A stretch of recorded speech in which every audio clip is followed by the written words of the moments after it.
और अब बात करेंगे कि ऐसी खबर की जो राष्ट्र के निर्माण से जुड़ी है और इसमें सबसे बड़ी बाधा है भारत के ऐतिहासिक तथ्यों को सही परिप्रेक्ष्य में पेश नहीं किया जाना। आज इसी मुद्दे पर वर्ल्ड इंटेलेक्चुअल फाउंडेशन नाम की संस्था ने दिल्ली में एक सेमिनार का आयोजन किया, जिसमें शामिल वक्ताओं ने भारत के संदर्भ में फैलाए गए फेक नैरेटिव और भ्रामक ऐतिहासिक तथ्यों पर करारा प्रहार किया है। भारत को विश्व गुरु बनना है तो ऐतिहासिक तथ्यों को सही तरीके से पेश करना होगा।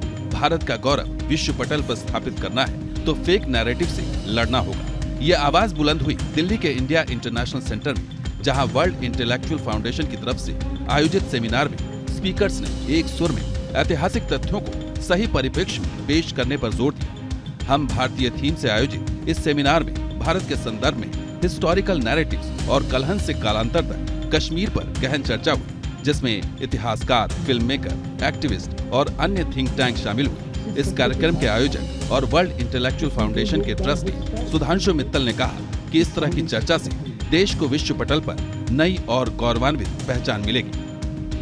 अगर हिंदुस्तान के संविधान का प्रियम्बल पढ़ें तो कहता है we the people of India, Bharat. तो हमने उसी सोच को उठाया, हम भारतीय, और उसके तहत जो चीज़ें भारत के दृष्टिकोण से अंतर्राष्ट्रीय पटल पे भी महत्वपूर्ण है, वो सारी चीज़ें हम इस अपने फाउंडेशन के माध्यम से, थिंक टैंक के माध्यम से विश्व के सामने रखेंगे। इस मौके पर सुधांशु मित्तल ने जोर देकर कहा कि किसी भी देश का सत्य कभी छिप नहीं सकता या कोई उसे नीचा नहीं दिखा सकता। लक्ष्य है कि देश की जो विविधता है, देश का जो गौरव है, वो अंतर्राष्ट्रीय पटल पे एक दमदार तरीके से रखा जाए। कोई जो लोगों के अंदर भ्रांतियां हैं भारत के बारे में, वो मिटाई जाएं और हमारा गौरव जो है उसकी स्वीकृति अंतर्राष्ट्रीय पटल पे हो, ये हमारा लक्ष्य है। इस दौरान सुप्रीम कोर्ट के वकील साई दीपक ने भी अपने विचार प्रकट किए। उन्होंने कहा कि पहले के दौर में इस तरह की चर्चा नहीं हो पाती थी। अभी अच्छी बात यह है कि इसे लेकर ऑडियंस भी तैयार है, कंटेंट भी तैयार है और मंच भी तैयार है। मुझे सिर्फ ये लगता है कि जागरूकता के कार्य में अभी हमने काम शुरू किया है, तो कार्य प्रगति में है, तो थोड़ा वक्त तो लगेगा। लेकिन 5 साल या 10 साल के पहले ये जितने भी कॉन्वर्सेशंस हैं ये हो नहीं पाते थे, अभी हो रहे हैं। और इसके लिए एक ऑडियंस भी तैयार है, इसके लिए जो कंटेंट है वो भी तैयार हो रहा है, ऐसे मंच भी तैयार हो रहे हैं। इस मौके पर पूर्व राज्यसभा सांसद स्वपन दास गुप्ता और लेखक आनंद रंगनाथन ने भी पूर्ववर्ती इतिहासकारों और लीडरशिप पर जमकर हमला बोला, जिनके कारण भारत की छवि आजादी के बाद भी दुनिया में बेहतर नहीं हो पाई। We are of course in the midst of very other physical changes which we see around us, but most important is this mindset change. That mindset change is basically characterized by an explosion of self-confidence. Now, some of that self-confidence is a bit reckless, I do concede. But more than that,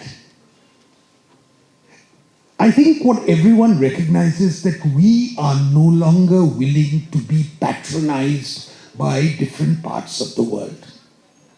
That's the most important aspect which is there.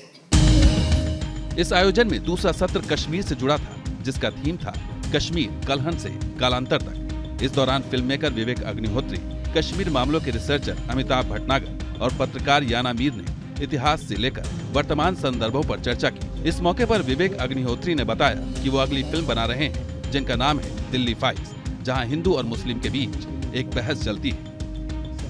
Why I am imprisoned in my own house after making Kashmir Files? क्यों मैं ये फतवे 3-3, 4-4 मेरे नाम पे issue करते हैं, और क्यों मैं इसके बाद अगली फिल्म जो बनाने वाला हूँ, अभी तो 3 फतवे इशू हुए हैं, उसका 3000 होने वाले, क्यों?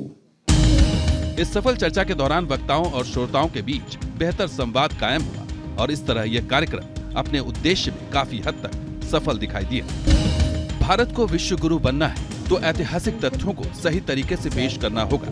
भारत का गौरव विश्व पटल पर स्थापित करना है तो फेक नैरेटिव से लड़ना होगा। ये आवाज बुलंद हुई दिल्ली के इंडिया इंटरनेशनल सेंटर में, जहां वर्ल्ड इंटेलेक्चुअल फाउंडेशन की तरफ से आयोजित सेमिनार में स्पीकर्स ने एक सुर में ऐतिहासिक तथ्यों को सही परिप्रेक्ष्य में पेश करने पर जोर दिया। हम भारतीय थीम से आयोजित इस सेमिनार में भारत के संदर्भ में हिस्टोरिकल नैरेटिव्स और कलहन से कालांतर तक कश्मीर पर गहन चर्चा हुई, जिसमें इतिहासकार, फिल्म मेकर, एक्टिविस्ट और अन्य थिंक टैंक शामिल हुए। इस कार्यक्रम के आयोजक और वर्ल्ड इंटेलेक्चुअल फाउंडेशन के ट्रस्टी सुधांशु मित्तल ने कहा कि इस तरह की चर्चा से देश को विश्व पटल पर नई और गौरवान्वित पहचान मिलेगी। अगर हिंदुस्तान के संविधान का प्रियम्बल पढ़ें तो कहता है we the people of India, Bharat. तो हमने उसी सोच को उठाया, हम भारतीय, और उसके तहत जो चीज़ें भारत के दृष्टिकोण से अंतर्राष्ट्रीय पटल पे भी महत्वपूर्ण है, वो सारी चीज़ें हम इस अपने फाउंडेशन के माध्यम से, थिंक टैंक के माध्यम से विश्व के सामने रखेंगे। इस मौके पर सुधांशु मित्तल ने जोर देकर कहा कि किसी भी देश का सत्य कभी छिप नहीं सकता या कोई उसे नीचा नहीं दिखा सकता।